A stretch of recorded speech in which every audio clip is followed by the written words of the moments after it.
புதிய தலைமை நமக்கு கிடைத்திருப்பது நம் அனைவருக்கும் பெருமை. புதிய வழிகாட்டியாய் இணைந்துள்ள நமது நிர்வாகி அவர்களை வரவேற்க வருகிறார் நம் பள்ளி ஆசிரியை திருமதி எலிசபெத் அவர்கள்.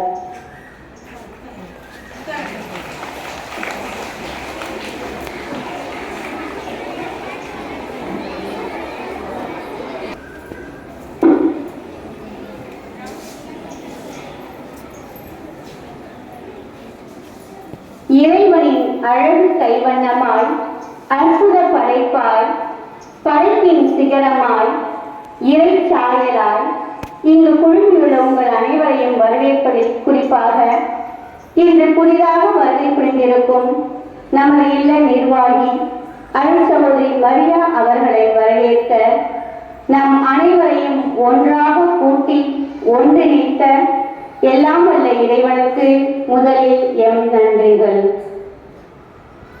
நீ என்னை தெரிந்து கொள்ளவில்லை, நான் தான் உன்னை தெரிந்து கொண்டேன். தாயின் கருவிலே உன்னை அழைத்தேன், நீ எனக்கு உரியவர் என்ற இறை வசனத்தை வாழ்வாக்கி இறைவனின் அன்பு கட்டளைகளை ஏற்று தன் வாழ்நாள் முழுவதும் இறைவனுக்கு அர்ப்பணித்து அந்த அர்ப்பண வாழ்வில் இறைவனையும் பிறரையும் அன்பு செய்து இன்று நம் இல்லத்திற்கு இந்நிறுவனத்திற்கு அன்னையாய் நிர்வாகியாய் வருகை புரிந்திருக்கும் அருள் சகோதரி மரியா அவர்கள் அன்னை என்ற அடைமொழிக்கு அழகாய் அமைந்தவர்.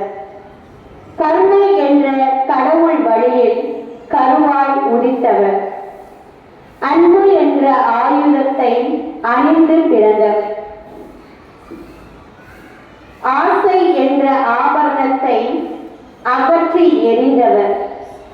இரக்கம் கொண்டு ஏழைகளுக்கு இயன்ற உதவி புரிபவர். பார்ப்பதற்கும் பழகுவதற்கும் மென்மையானவர். சிரித்த முகம் கொண்டவர்.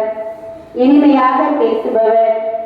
அன்புள்ளம் கொண்ட நம் முன்னாள் மாநில தலைவியும் இந்நாள் நம் இல்ல நிர்வாகியாக வருகை புரிந்திருக்கும் அன்னை அவர்களை நம் பள்ளியின் தலைமை ஆசிரியை மற்றும் அனைத்து ஆசிரியர்கள், அனைத்து மாணவர் செல்வங்கள், உடன் பணியாளர்கள், பெற்றோர்கள் அனைவரின் சார்பாக நம் பள்ளிக்கு வருக வருக என்று இருகரம் கூட்டி வரவேற்கின்றோம்.